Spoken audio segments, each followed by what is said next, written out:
rapat kerja Komisi X DPR RI dengan Menteri Pendayagunaan Aparatur Negara dan Reformasi Birokrasi, Menpan RB, Cahjokumolo dan Kepala Badan Kepegawaian Negara, BKN, Bima Haria Wibisana menghasilkan 5 kesepakatan. Yang menggembirakan, tenaga teknis dan administrasi diakomodir dalam rekrutmen CPNS maupun pegawai pemerintah dengan perjanjian kerja, PPPK. Kami meminta pemerintah mengakomodir tenaga teknis dan administrasi karena kalau hanya guru, tenaga kesehatan, dan penyuluh, masalah honorer K2 tidak akan pernah selesai, kata Ketua Komisi II DPR RI Ahmad Doli Kurnia Tanjung saat memimpin Raker, Kamis, 19/11.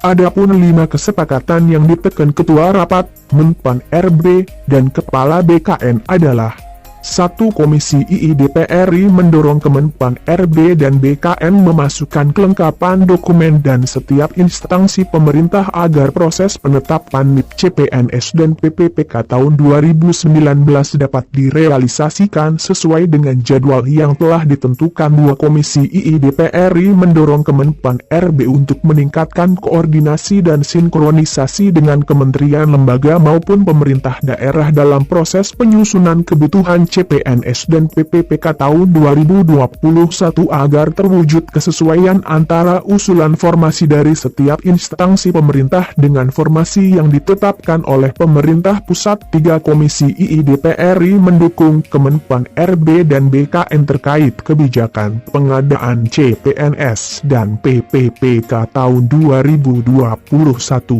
Yang dilakukan untuk memenuhi kebutuhan ASN nasional dengan menyediakan alokasi formasi untuk tenaga honorer.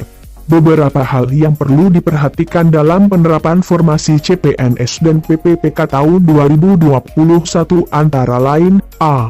Ketersediaan alokasi formasi bagi tenaga honorer K2 yang di dalamnya dapat mengakomodir bukan hanya pengajar, tenaga kesehatan, penyuluh pertanian tetapi juga tenaga administrasi dan tenaga teknis lainnya sesuai kebutuhan daerah. B. Ketersediaan alokasi formasi bagi tenaga kesehatan selain bidan dan dokter. 4. Mengingat pandemi COVID-19 yang masih berlangsung hingga saat ini, Komisi II DPR RI meminta Kemenpan RB meningkatkan alokasi formasi bagi tenaga teknis yang menguasai teknologi informasi dalam rangka mendukung kelancaran penyelenggaraan pemerintahan yang memanfaatkan sistem pemerintahan berbasis elektronik, SPBE 5 dalam rangka mencari solusi terbaik permasalahan tenaga honorer. Komisi II DPR RI bersepakat untuk mengadakan rapat gabungan lintas komisi dan lintas kementerian yang melibatkan Komisi II, VIII, IX, X, XI, Kemenpan RB, Kemendagri, Kemendikbud, Kemenkes, Kemenak, dan Kemenkeu.